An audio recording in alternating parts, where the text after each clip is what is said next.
ello, evidentemente, requerimos de ir afinando nuestras herramientas de comunicación. Y la primera que a mí me interesa trabajar con ustedes es la que ya les he pedido que vayan avanzando, que es la de reaprender a escuchar, ¿no? Porque soy un convencido de que cuando uno es capaz de escuchar con mejor calidad, con mayor atención, seguramente va a tener herramientas más sólidas para poder comunicarse después, porque te permitirá tener una información que recuperas, que recoges, que te va a permitir entonces retroalimentar con mejores argumentos. Si uno escucha con claridad lo que el otro te está diciendo, seguramente tienes mejores argumentos para retrucar o para retroalimentar. Generalmente con las personas más cercanas a nosotros, ¿no? Porque puede ser la pareja, que puede ser la mamá, el papá, los hermanos, las hermanas, la gente más cercana a nosotros, tenemos ya una comunicación a veces un poco viciada en la cual ya no nos escuchamos y tenemos que reaprender a escuchar, porque luego en la familia también se da mucho el resultado, como se da mucho la costumbre de no ser escuchado. Los niños en casa no son escuchados, se les dice que no se metan en conversaciones de adultos, etcétera, etcétera. Muchas veces cuando están hablando no los escuchamos, no los pelamos, y entonces el niño va creciendo, la niña va creciendo con esta idea de que no merece ser escuchada y quiere llegar a ser adulto para no escuchar. Y llegamos adultos y adultos adolescentes y no nos escuchamos, tenemos como diálogos de sordos, diría yo, monólogos más bien de sordos, en los cuales cada uno y cada una de nosotras expresamos los puntos de vista y difícilmente escuchamos lo que el otro dice. Entonces, yo sostengo ahí, voy a compartir con ustedes una pequeña breve presentación, que escuchar es un arte que tenemos que ir paulatinamente consolidando. Y yo lo llamo justo así, el arte de escuchar. Ya todos y todas ven la pantalla, ¿verdad? Ese arte de escuchar, al cual yo lo llamo así, lo ejemplifico en esta postura, ¿no? Permanecer en silencio hasta que la otra persona acabe de hablar no es escuchar. Estar pensando en lo que vas a decir mientras el otro, la otra comenta su idea, no es escuchar. Escuchar es procesar lo que estoy oyendo, darle un significado y hacer un esfuerzo por intentar comprender desde el lugar del otro ser humano, aquello que comparte con nosotros. En ese sentido, el silencio a veces dice mucho más que las palabras y por ello es importante saber utilizarlo. Muchas veces la escucha es solo eso, escucha. No necesita después una intervención. En cambio, sí necesita de cercanía, un espacio casi compartido de entender cómo se siente la persona que me está contando su historia y conectar con ella. De una complicidad y de una sintonía que se teje con interés y con paciencia. Todo eso está presente en esa capacidad de escuchar. Y por eso es que yo les quiero destacar esta cuestión. Tenemos que ir aprendiendo a escuchar a partir justamente de intentar tener una cercanía con quien escuchamos. Verdaderamente interesarnos requiere de un proceso de aprendizaje. El texto que ustedes tienen en su plataforma, que les pido que luego lo lean con calma, habla incluso de 4 o 5 o 6, no, son 7 pequeños procesos, y habla ahí de atender, de entender, de comprender, ¿cómo se llama este otro proceso, hombre, que se me olvidó ahora? Parafrasear, perdón, es decir, de poner las palabras del otro en mis palabras, ¿no? De analizar con sentido crítico. Todos esos procesos nos permiten reaprender a escuchar. Y son procesos en los cuales tenemos que ir trabajando para ser cada vez mejores, buenos oyentes o malos oyentes. Ahí al final del texto se van a encontrar justamente una pequeña clasificación de lo que es un buen oyente y un mal oyente. Vale la pena que se lean ese textito, es un textito de 11 páginas, no es mucho, vale la pena que lo lean durante la semana. Pero esos procesos, más que decírselos aquí en lo teórico, me interesa más bien que vayamos un poco practicando. Luego entonces, para esto voy a hacer la lectura de textos. Déjeme ver algo así. Hugo, hay un texto, si entras a la plataforma de liderazgopolitico.mx y entras a la parte donde está el curso de oratoria, ¿sí? Ahí hay un texto en archivos, hay archivos digitales Ahí hay primero un texto de comunicación y luego hay otro texto que te habla justamente de saber escuchar.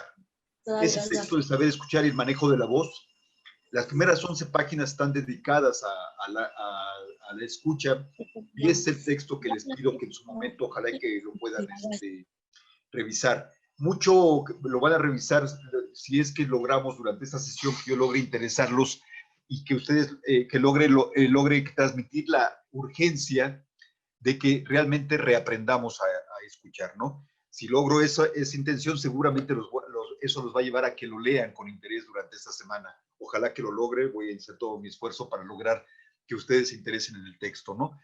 Pero lo que me interesa ahora, sí.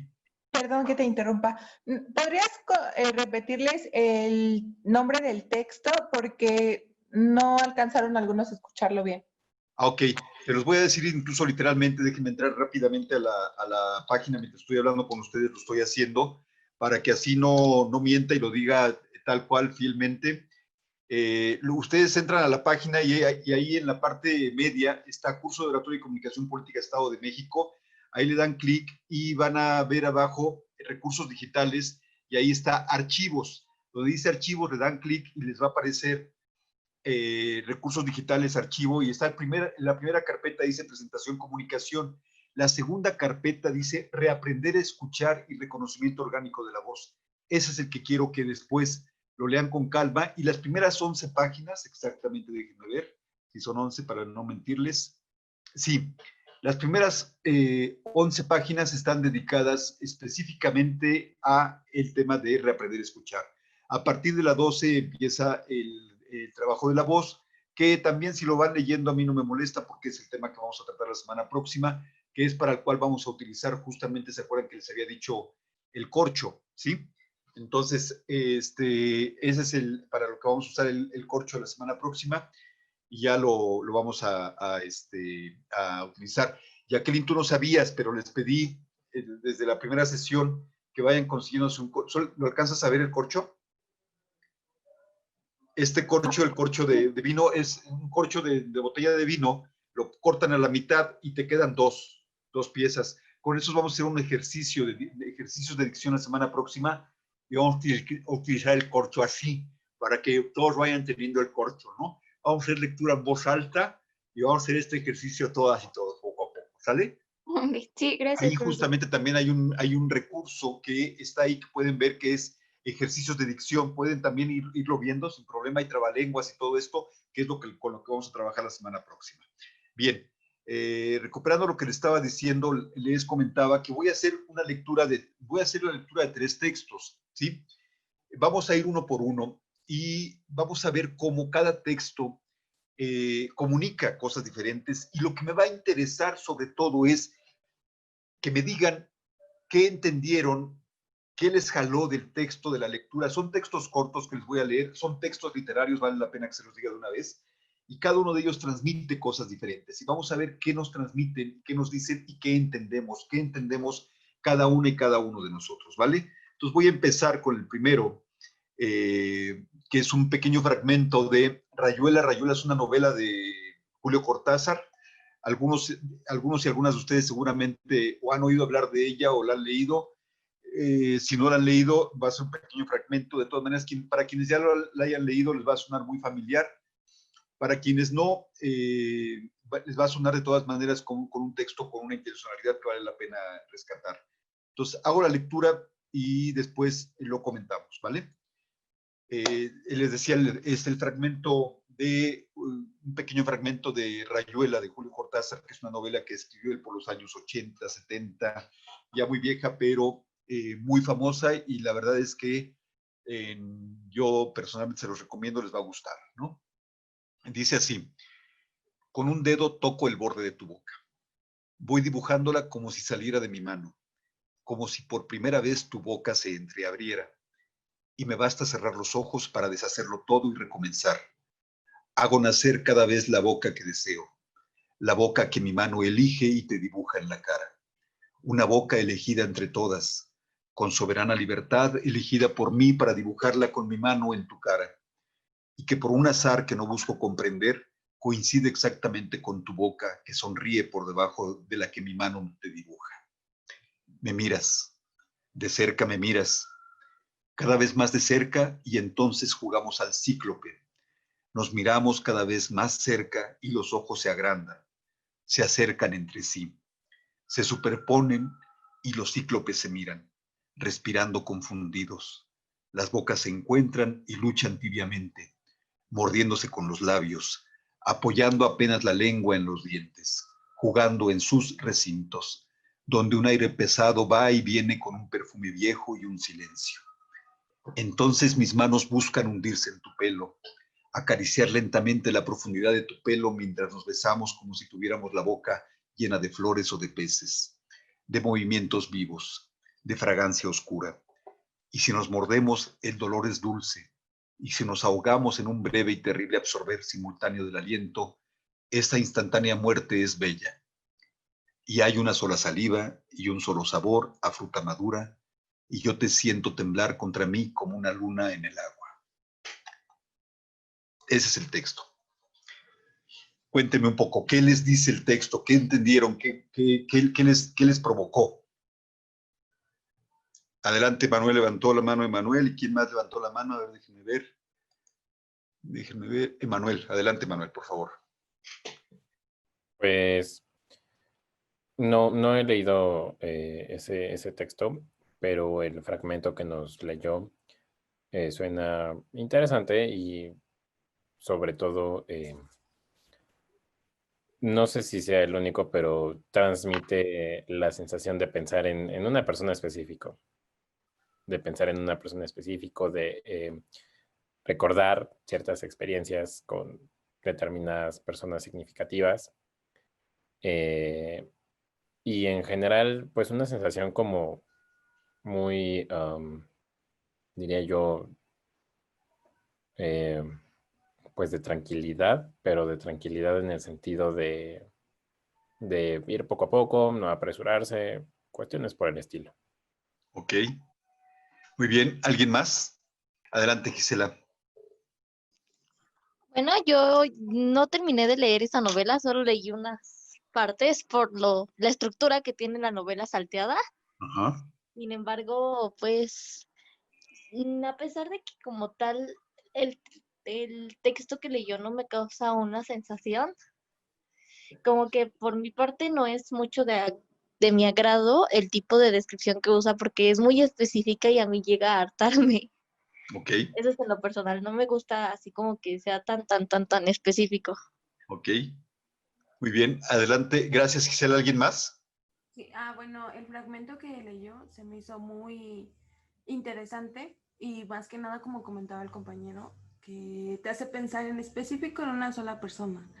Y ese fragmento solo te ayuda a pensar, imaginar, es lo que se refiere a lo que yo me como que trato de entender con eso, y que tú obviamente ya le das esa intención a esa persona, ya te figuras una persona y piensas que es así, entonces vas idealizando y vas haciendo tu forma de pensar, entonces es muy como que con un solo fragmento te pusiste, bueno, en mi manera particular, yo me puse a pensar en 1000 cosas y de una sola persona. Entonces, como que una palabra abre a más, abre una imaginación. Entonces, a mí se me hizo muy interesante, la verdad. Ok. ¿Alguien más quiere compartirnos su opinión? Ok. Les voy a leer un segundo texto para escuchar también sus opiniones, ¿sí? Ese segundo texto es, en este caso, un fragmento de una novela de Gabriel García Márquez, El coronel no tiene quien le escriba. Es un pequeño fragmento, ¿vale? También es una novela vieja, ¿no? Y dice así el texto. Es la misma historia de siempre, comenzó ella un momento después. Nosotros ponemos el hambre para que coman los otros. Es la misma historia desde hace 40 años. El coronel guardó silencio hasta cuando su esposa hizo una pausa para preguntarle si estaba despierto. Él respondió que sí. La mujer continuó en tono liso, fluyente, implacable. Todo el mundo ganará con el gallo, menos nosotros. Somos los únicos que no tenemos ni un centavo para apostar. El dueño del gallo tiene derecho a un 20%. También tenías derecho a que te dieran un puesto cuando te ponían a romperte el cuero en las elecciones, replicó la mujer. También tenías derecho a tu pensión de veterano después de exponer el pellejo en la guerra civil. Ahora todo el mundo tiene su vida asegurada y tú estás muerto de hambre completamente solo. Vamos a hacer una cosa, le interrumpió el coronel. Lo único que se puede hacer es vender el gallo, dijo la mujer. También se puede vender el reloj. No lo compran. Mañana trataré de que Álvaro me dé los 40 pesos. No te los da. Entonces vende el cuadro. Trató de tener los ojos abiertos, pero lo quebrantó el sueño.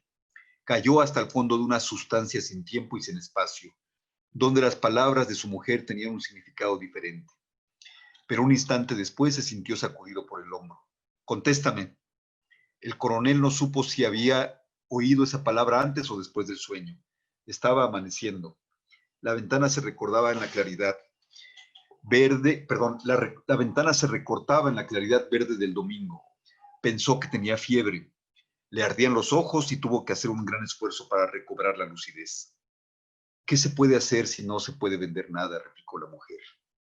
Entonces ya será 20 de enero, dijo el coronel, perfectamente consciente. El 20% lo pagan esa misma tarde.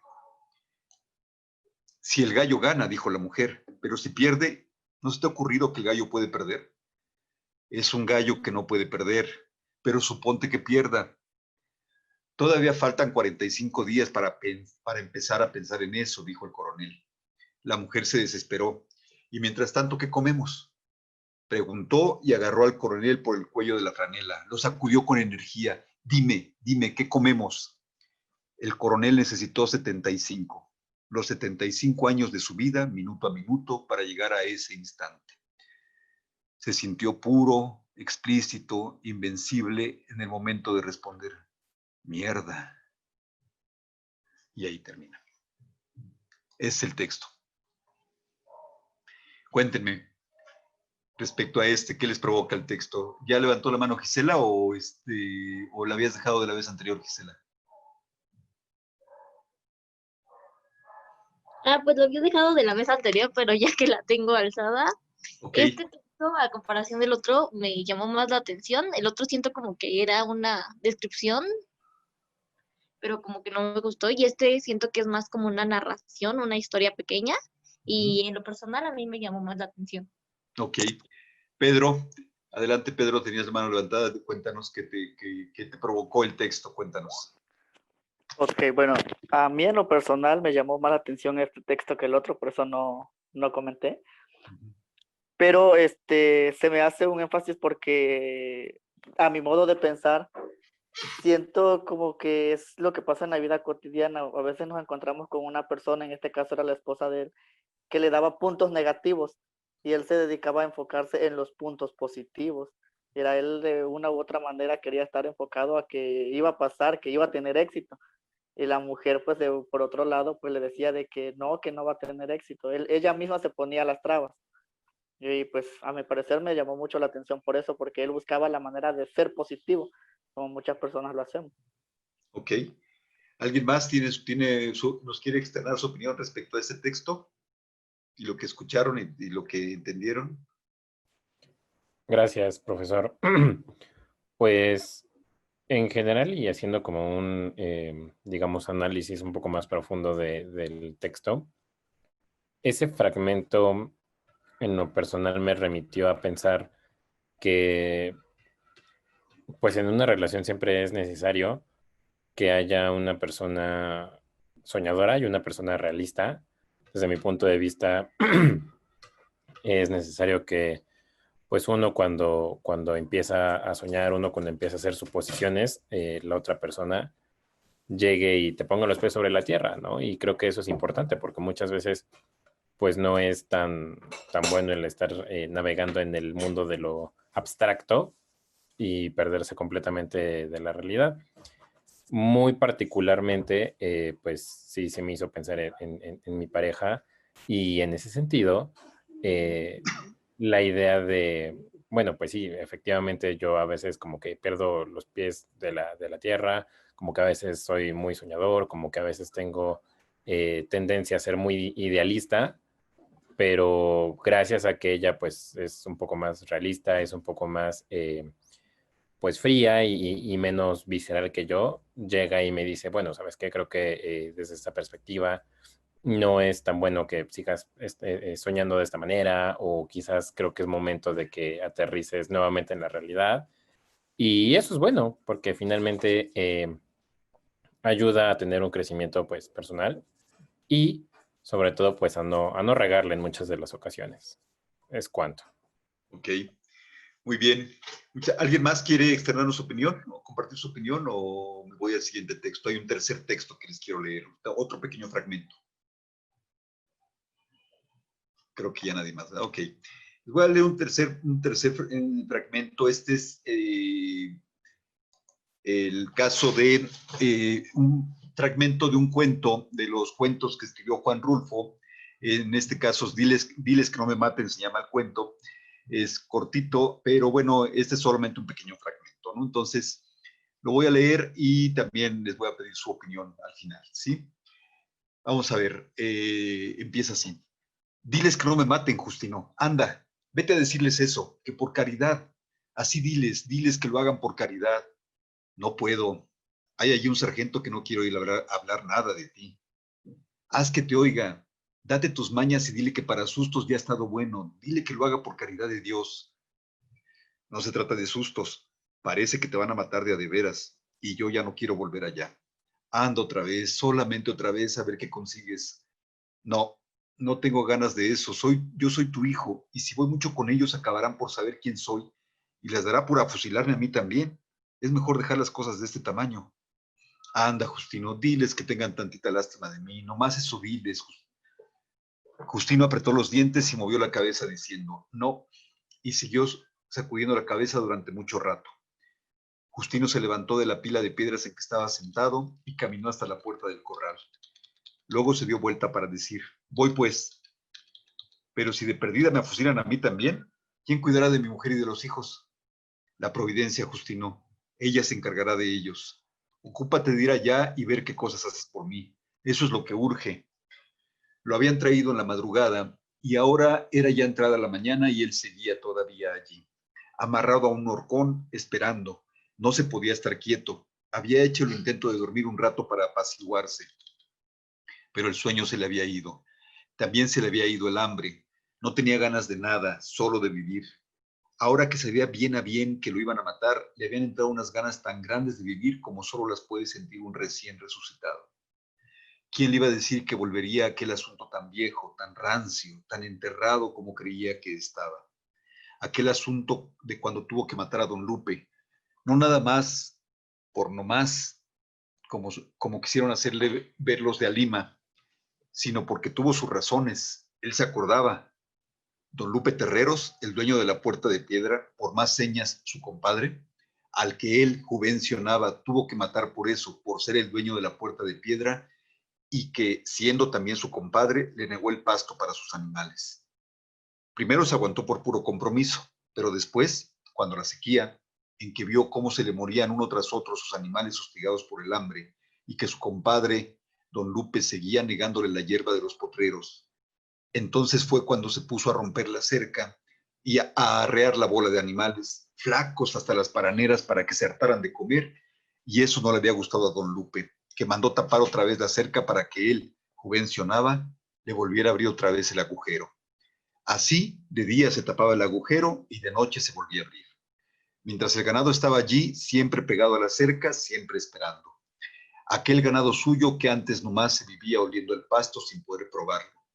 Y él y don Lupe alegaban y volvían a alegar sin llegar a ponerse de acuerdo. Hasta que una vez don Lupe le dijo, mira, Juvencio, otro animal que metas al potrero y te lo mato.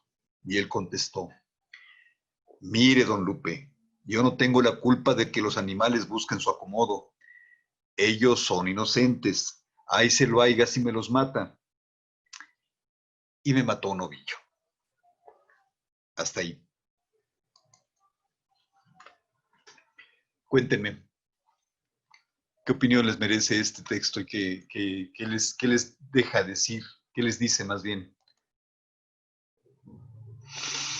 Hugo, adelante, Hugo César. Bueno, yo ya había leído, creo que este cuento. Creo que se trataba de unas vacas o algo así. Y Sí. supone que no me acuerdo cuáles de las partes sus vacas se pasaron al otro lado, al terreno, y pues la persona pues, que, bueno, que cometió esta falta, pues mató al otro, ¿no? Sí, Y pues sí. algo que nos enseña es que este cuento es que nunca hay que actuar con, ¿cómo se llama? Pues con esa espontaneidad, o sea, siempre hay que reflexionar un poco antes de decir o hablar o hacer cualquier cosa, o sea, no hay que ser tan espontáneos y pues es eso lo que quería decir. Ok. ¿Alguien más? Gisela, adelante, por favor.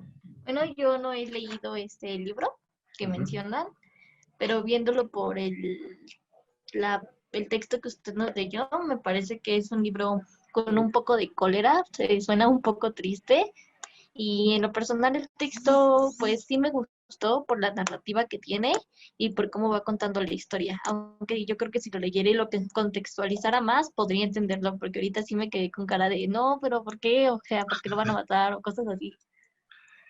Sí, Entonces vale ahí la sería pena todo de leerlo, mí. es un texto, son varios cuentos de Juan Rulfo. Este es uno de esos cuentos, es un cuento corto, pero son varios cuentos, se llama El Llano en Llamas, se llama el libro en general, El Llano en Llamas, y ahí vienen varios cuentos de Juan Rulfo. Vale mucho la pena, si pueden, léanlo, por favor. ¿Alguien más nos quiere dar a conocer su opinión? Ok, era la cuestión de la muerte, creo que ustedes sí me escuchan, pero yo no lo escuchaba. Que pues en este caso, pues el protagonista creo que del cuento, no recuerdo su nombre, que le decía a la otra persona que fuera y pues abogara por él para que no lo matara, ¿no? Y pues en esta cuestión se me hizo como que igual un poco egoísta porque pues el otro decía que, o sea, que qué pasaba si también lo mataban a él. Entonces, o sea, no sé si mi percepción fue, o sea, o no, como que el mensaje no lo capté bien, pero pues creo que también esa es otra cuestión de como que ese miedo a la muerte y que por esa cuestión muchas veces podremos poner como en peligro o podemos tener acciones que incluso puedan perjudicar a otras personas, ¿no? Como que en este caso, la persona que fuera a abogar por él, que si lo mataban, pues también su familia pues iba a quedar sola. No sé, creo que ese es como otro punto a destacar. Ok. ¿Alguien más nos quiere compartir su opinión? Muy bien. Fíjense cómo una cosa que a mí me interesaba mucho, por eso leer los tres textos. En cada uno de los textos hubo, digamos, más o menos dos o tres opiniones en cada uno de ellos, y cada una de las opiniones era diversa, era diferente, ¿cierto? Y esto nos muestra claramente cómo cuando nosotros estamos escuchando, cada ser humano escuchamos de acuerdo con nuestros referentes y de acuerdo con nuestra forma de ver la vida. Entonces la escucha va a ser diferente. Ningún ser humano escucha lo mismo de lo que yo estoy diciendo ahora. Cada una y cada uno de ustedes está haciendo una interpretación diferente y la está haciendo con base en todo el bagaje que tienen de vida atrás. Es decir, cuando escuchamos, ahí se va a volcar buena parte de lo que somos como seres humanos, cómo nos han educado, dónde hemos crecido, de quienes hemos abrevado para aprender, para conocer, para escuchar. Y entonces cada quien va a tener una opinión diferente de lo que yo estoy diciendo ahora. Y eso es importantísimo porque la primera condición para reaprender a escuchar es que nosotros debemos ser conscientes que cuando escuchamos a la población, cuando escuchamos a la gente, vamos a dar una interpretación acorde con lo que somos nosotros. Luego tenemos que tratar de verificar si es que lo que nosotros entendimos de lo que nos dijo la gente es lo que realmente nos quisieron decir. Para eso mucho se utiliza el recurso de parafrasear, es decir, de poner en mis palabras lo que me dijo la otra persona para yo tratar de amarrar un poco el entendimiento. La comunicación también requiere de esos entendimientos y por eso es tan importante que aprendamos a escuchar. Las opiniones de cada una y cada uno de sus compañeros respecto a cada uno de los textos, ¿alguna de ellas es más o menos valiosa? No, todas son valiosas y todas tienen su razón de ser y tienen su fundamento. Y el fundamento está en que cada quien escuchó, insisto, de acorde con sus referentes, ¿no? Entonces hacemos incluso referentes como los que hizo Manuel de pronto que dice, a mí me pasa que me doy cuenta que hay necesidad respecto al texto de García Márquez, que hay una persona a veces idealista y una persona un poco más práctica en la relación y todo, y entonces es evidente que sus referentes se involucran en su capacidad de escucha, porque sus referentes tienen que ver con la realidad actual o con su realidad que ha pasado durante toda su vida. Cada uno tenemos diferentes referentes. Si yo vivo en una colonia popular, mis referentes de escucha son diferentes que si vivo en una colonia de las llamadas residenciales de nivel alto, ¿no? Es decir, no escucha igual una persona que ha crecido en Polanco a una persona que ha crecido en La Guerrero. Y son colonias casi vecinas, ¿cierto? Porque la misma referencia, los mismos referentes que han tenido, los referentes que han tenido una y otra persona son absolutamente diferentes. Aquí, entre el grupo de trabajo, está algunas personas de Ocuilán, que es un municipio del Estado de México, que es una zona ya casi de la zona conurbada, y sin embargo tiene todavía referentes de carácter rural, que quienes vivimos estrictamente en una zona mucho más urbanizada de acá en el centro de la Ciudad de México, son diferentes. Entonces, los referentes que tenemos nosotros son diferentes y van a marcar una diferencia en cómo escuchamos. Sí, me falta todavía media hora, dile que venga para acá.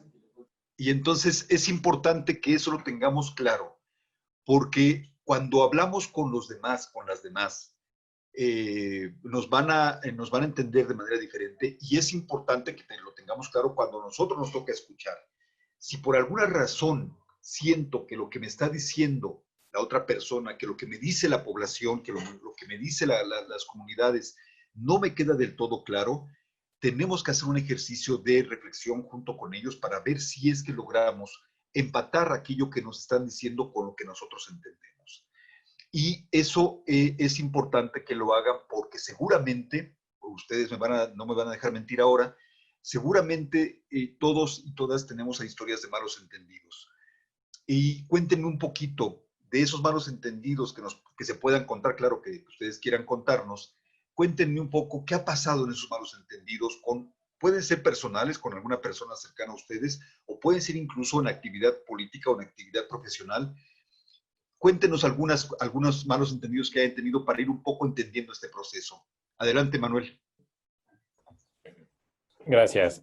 Pues considero que, salvo su mejor y más sabia experiencia, los malentendidos suelen ser más frecuentes con la familia y puntualmente con los padres. En mi caso, pues me ha sucedido muy frecuentemente con mi familia, en específico mi mamá, que pues bueno, finalmente uno trata de tener una cierta comunicación, transmitir a lo mejor qué es lo que sucedió en el día, cómo me fue, qué es lo que pensé de ciertos acontecimientos que me ocurrieron en el día en general. Pero pues de esa conversación que inició con las mejores intenciones,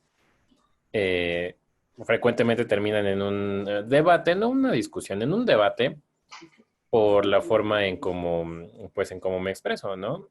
Ella pues sí argumenta que muchas veces le hablo de manera muy golpeada, y yo argumento que pues no, que no es que sea de manera muy golpeada o que sea de mala gana, pero que pues no me fijaba o no me fijo en el modo o en el tono en el que le estoy hablando, ¿no? Claro. Entonces, pues desde mi perspectiva, yo creo que ese es uno de los malentendidos más frecuentes, o que al menos a mí me llegan a suceder. Sí, por supuesto. Y les voy a pedir algo que voy a adelantar una vez, se los voy a pedir un poco ya a partir de este comentario que nos hace Manuel. Les voy a pedir a todas y a todos que lo hagan. Cuando estén en una situación así de malos entendidos con alguien cercano, con cualquier circunstancia, grábense. Grábense. No quiero que luego nos traigan esto para que aquí lo analicemos, porque no quiero abusar de ustedes y que aquí exponer unas situaciones personales, sino que luego quiero que ustedes lo escuchen. A lo mejor cuando lo escuches, Manuel, te vas a dar cuenta de por qué tu mamá piensa que hablas golpeado, y a lo mejor te das cuenta y dices, uy, sí hablo golpeado, ¿no? A lo mejor no, a lo mejor dices, no, yo no hablo golpeado, me escucho normalito, ¿no? Pero es importante que nos grabemos para que aprendamos un poco, porque en este aprendizaje o reaprendizaje, perdón, para escuchar, requiere de nosotros un espíritu muy autocrítico, y requiere de nosotros que luego nos percatemos de qué tan claros somos para expresar lo que expresamos, o qué tanta paciencia tenemos para escuchar a las otras y a los otros. A veces no somos tan pacientes y a veces nos gana un poco en un diálogo, cuando este diálogo va aumentando de intensidad, nos gana la pasión, nos ganan las vísceras y de pronto ya no argumentamos con tanta solidez porque nos ha ganado un poco la emoción, ¿no? Y entonces tenemos que ir un poco reaprendiendo a escuchar con mayor tranquilidad, a poner atención en lo que se nos dice. A veces una recomendación que yo casi siempre hago en cuanto a esas cosas es que, por ejemplo, les voy a poner un ejemplo muy puntual. En este momento yo les pido que hagan una evaluación de mi trabajo, de lo que he hecho hasta ahora, y les voy a pedir que sean muy críticos y a lo mejor ustedes me sueltan algunas opiniones que puedan ser muy fuertes para mí, ¿no? Y a lo mejor me dicen, no, Víctor, es que de pronto siento que das demasiadas vueltas para decir las cosas y no te entiendo, no eres claro en lo que nos dices y tengo que escucharte 2 o 3 veces porque no me queda clara tu idea desde la primera vez, ¿no? Así de entrada, cuando a uno le dicen algo así tan crítico, de entrada es difícil que los seres humanos lo aceptemos así de inmediato y digamos, ah, qué bien, tienes razón y todo esto, ok, voy a trabajar en ello, qué bueno que me lo dices. De entrada, así como que el asunto golpea y uno se siente un poco incómodo, incómoda, se siente agredido, agredida, y si reacciona uno de inmediato, casi siempre la reacción va a ser un poco visceral o no siempre muy bien pensada. Yo ahí casi siempre les recomiendo, dense un tiempo y díganle en ese momento a la persona, sabes que eso que me dices honestamente es muy duro, y preferiría no contestar ahora. Déjame masticarlo un ratito, déjame pensarlo con calma y ¿qué te parece si no suspendemos el diálogo, pero dame chance de que en todo caso mañana lo volvemos a retomar o pasado mañana o en 2 horas o el tiempo que ustedes consideren prudente. Dense tiempo de pensar acerca de ello, que es un poco esa capacidad de escuchar lo que nos dicen para que justamente le demos dimensión correcta y entonces podamos retroalimentar. Esos son ejercicios que nos ayudan un poquito a reaprender a escuchar, porque la verdad es que frente a un estímulo verbal que alguien nos hace conocer, donde nos critica de algo, nuestra reacción casi siempre va a ser una reacción de ponernos un poco a la defensiva y de responder de inmediato de manera intuitiva, hasta un poco agresivos o agresivas. Y es importante que vayamos aprendiendo a ir, digamos, asimilando lo que escuchamos para luego convertirlo en una herramienta de retroalimentación. No es sencillo porque ese aprendizaje lleva años y años y hay que hacerlo todo el tiempo. Pero ustedes están en una maravillosa edad para empezarlo a hacer, porque están en la edad, están en toda esa edad que yo llamo de consolidación, creo que se los había dicho la semana pasada, de consolidación de este cuerpo ideológico, y están en esa edad en la que están aprendiendo tantas cosas, pero también están en esa edad en la cual uno es muy determinante con sus opiniones y le cuesta a uno trabajo ser un poco más tolerante, más flexible. Se va uno haciendo poco a poco más flexible porque va uno también consolidando la idea de que no hay casi nada que sea absoluto y total, sino que todo es en buena medida, como bien decía Einstein, todo es relativo, ¿no? Y uno va dándose cuenta de la relatividad y va dejando uno de pelearse con el mundo. Ahora están en esa etapa de pelea con el mundo y yo no les voy a decir que dejen de hacerlo, sigan haciéndolo porque eso es formativo también, porque les va a llenar de convicciones, les va a llenar de solidez en su forma de ser y además les va a consolidar el carácter y el temperamento y eso es importante, es un proceso y es importante que lo vivamos. Bien dice por ahí un refrán que nadie experimenta en cabeza ajena y yo creo que todos tenemos que pasar por las etapas de formación y no hay que evitarlas. Recuerdo claramente cómo cuando mi hija era adolescente, la madre me dijo un día, habla con ella, dile que sea más prudente. Y yo me acuerdo que me reí mucho y me dice, ¿por qué te ríes? Le digo, no se le piden peras al olmo, Jazmín, ¿no? ¿Cómo? Le digo, ¿quién? Yo no conozco un solo ser humano, o si los hay, es muy extraño, que en la adolescencia sea prudente. Lo que caracteriza a la adolescencia y la juventud es la imprudencia. La prudencia más bien está en los adultos, ¿no? O empezamos a adquirirla a los adultos. En todo caso, quienes tenemos que ser prudentes somos nosotros y plantear cosas para ayudarle, pero ella no va a ser prudente, eso es absurdo, está en la etapa de mayor imprudencia, tenía 15, 16 años mi hija entonces. Y entonces yo un poco, ¿por qué me decía, por ejemplo, respecto a las fiestas, que le dijera que fuera prudente y que regresara a buena hora? Yo me acuerdo que yo negocié con ella y le dije, mira, Ana Isabel, vamos a hacer un acuerdo. Yo no te voy a plantear hora de llegada. Lo que te voy a plantear más bien es lo siguiente. A la hora que sea que tú quieras quedarte, si quieres quedarte hasta la fiesta a las 3 de la mañana, 4 de la mañana, está bien. Nada más me hablas para que yo vaya por ti. Yo voy por ti. Lo único que te pido, por favor, es eso. Porque el mayor temor que tenemos los padres y las madres seguramente es la seguridad, ¿no? Yo lo que quiero es traerte con tranquilidad y yo sé perfectamente que si en ese momento tú de fiesta te subes a un auto con un compañero o compañera tuya y por muy aparentemente prudente que sea, a esa edad nos gana la emoción y a lo mejor no van a manejar con la prudencia necesaria y hay un poco más de riesgo. Y en ese sentido yo prefiero ir por ti para tener la tranquilidad, la seguridad de que vamos a venir con calma y voy a llegar con calma y etcétera, etcétera. Me acuerdo que me dijo, pa, ¿no te importa la hora que sea? No me importa la hora que sea. ¿De verdad? Sí, de verdad. Es que mi mamá me dice que el límite es hasta las 12 y luego a las 2 apenas empieza la fiesta, papá. Digo, no, yo no tengo problema en eso. Yo puedo ir por ti si quieres a las 5 de la mañana. Pero yo voy por ti para tener esa tranquilidad y esa seguridad, ¿no? Nada más para que yo me quede tranquilo en ese sentido.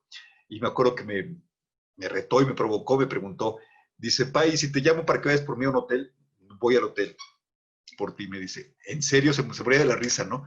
Digo, sí, y no te voy a preguntar nada porque no me corresponde, no me compete. Tú ya he tratado de proveerte de información para que tomes buenas decisiones en cuanto a eso, que va a ser seguramente tu vida sexual, y a mí ya no me compete, es tu vida sexual, no es la mía, y yo tengo que ser respetuoso de ella. No te voy a preguntar, pero sí quiero estar seguro y tranquilo de que yo voy por ti, ¿no?